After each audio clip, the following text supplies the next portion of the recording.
Hey guys, what's up? Austin here, aka Bowtie Guy 97, finally back for a new video here on the channel after a long summer of everything not going as I planned.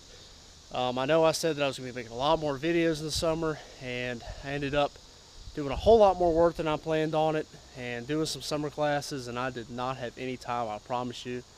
But I am back. I promise I'm back this time. I've got some time coming up. I'll make at least one video a week, maybe two. But first, before I get started, I want to thank all the great comments that I've got. The comments on please do some more videos, I love the truck comments, the questions, the suggestions. I've tried to answer every single one that I could with what free time I had. I hope that I got to your comment if you're watching this video, and I also want to say thank you to the couple hundred subscribers that we've picked up over the summer. That is awesome. So for that, I am back, and I promise to be pumping out some cool videos, good videos, and hopefully upgrading camera quality here within the next couple of weeks, because this one isn't going to cut it for what we want to do. So let's go ahead and get started. What we got here is your typical eBay Go Fast part. It was one of the first things that I did to this truck performance other than the exhaust. And this is what I got. It was like a $68 kit on eBay. It came with this tube, the boots, the clamps, and that filter right there. And we're going to get to why that filter is not on this intake in just a second. So when looking at it, you got your choices. You've got your $68 eBay kit. You've probably got your Advanced Auto Parts $160 Spectre intake kit, or you've got your $240 K&N Performance Air Intake System, as they like to call it.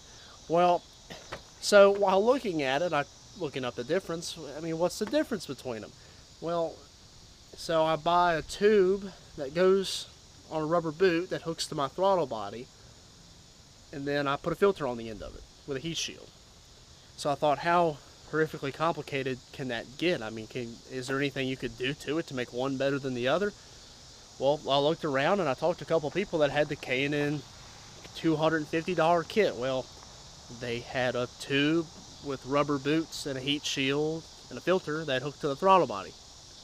I mean, it's really not that difficult, and I didn't understand what's the difference after finding out there really isn't a difference for this truck. I mean, there's nothing you can do. If you're going to get just a regular heat shield, no box, in a tube, it's going to perform just as good as if you were to buy the Spectre one or the K&N one. You just paid less for it. But that being said, nobody makes a better filter in the industry than K&N themselves. That is the filter that came on this intake originally. I guess it did okay. It's huge. It looks cool.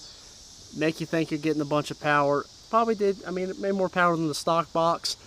But I put a K&N on it, and I'm telling you, I felt the difference. That filter's just a whole lot better. You know, clean it up, use the recharge kit, and it's a K&N filter. You can't debunk that. They make the best filters out there. So this is just a K&N filter with the eBay intake tube. I guess it's a 4-inch tube. I thought it was a pretty good combo. The kit was pretty much all there. It took a little bit of modifying because the clip wasn't quite right to hold the tube in. If you see here, this piece just kind of chills out here up against this coolant hose because it didn't have the right clip that clips into that piece. So that's the only issue I had with it. Everything else is pretty much right. This paneling, as you see, is the same color as the truck. That's because I took it off and had it painted when I had all the plastic pieces painted, and of course there is a video on my channel of that. It came with a big old piece of this rubber protection. I don't really know what the purpose of it was. If you shut the hood, it doesn't even come close to the top of this, but I put it on there anyway. And of course the filter sits down in here. Now, ease of installation, I probably had it done in half an hour, to be real. What I wanted to get at was I actually was able to install a legit K&N intake system on a 2008 Ford F-150 5.4. It's actually my grandfather's. My family got it for him for Christmas, so I was finally going to get to see what was the difference. I was finally going to get my hands on the actual tube and install it and see what was the difference between my tube and their tube. And what I came up with was absolutely nothing. Other than the fact that this tube is a aluminum metal tube and it probably heats up a little bit more, and theirs is a polymer plastic tube, it's composite, I don't know exactly what they're made of. I couldn't find the difference. And the filter was the same, you know, the installation was the same, aside from I was putting it on a Ford and not a Chevy. So I didn't get the point. I don't really think he gained any more or much more than I did by buying the $60 kit, and I saved $200 doing it. To reinforce that theory, I did the same thing, bought another eBay cold air intake kit and put it on my dad's 2011 Chevy Silverado with the 5.3, and it helped his a lot, and we've had no problems out of that kit, and that kit's going on about 6 months, and like I said, this one's over 2 years. So obviously it's held up great. Of course the tube is scratched. I threw the K&N sticker on it that came with the filter. I'm not by any way claiming that this is a full K&N system, it's just the K&N filter. But what I'm telling you is there's no difference between that tube and this tube. And I can't see how you're gonna make any more horsepower than this system did with the same exact tube and the same filter I'm running. So to answer your question, if you're trying to figure out, should I buy that $60 or $70 kit off eBay versus the $250 or $40 kit from K&N, I definitely think you should. I don't think you're going to go wrong. The Spectra one that your typical parts store has, like Advance, O'Reilly's, AutoZone, whoever, you know, carries that. Sorry, I got neighbors honking. You're going to get the same performance out of the K&N or this kit. It's going to be the same story. So I hope that answers your question. I'm sure there are horror stories out there of buying this eBay intake kit.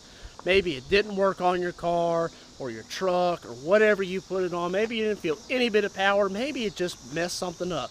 I'm sure it happened out there, but all I have to say is this kit that I bought for my truck has worked perfectly fine. It's run 2 years with no problems, and I got a little bit of a power increase and fuel mileage increase out of it. So if that's what you're in the game for, this is going to deliver it for you. I promise you, unless you just mess it up or the manufacturer messes it up, because not even the rubber's cracked yet. I mean, it's holding up great. A little rough looking, but it's good. So I appreciate you watching this video. Not a real long video, but I wanted to kind of open up, say I was back, give the channel another video. Coming up this week, and I think I can get it uploaded this week. If not, it'll be this weekend or the very beginning of next week.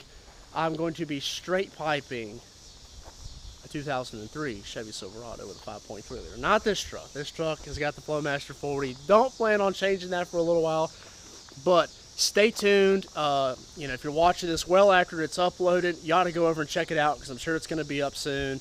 We're going to be cutting the muffler right off this truck, and we're going to be hearing what it's going to sound like to go from stock exhaust to straight pipe. As always, guys, hit that like button, subscribe. Thanks again for watching. Have a great day.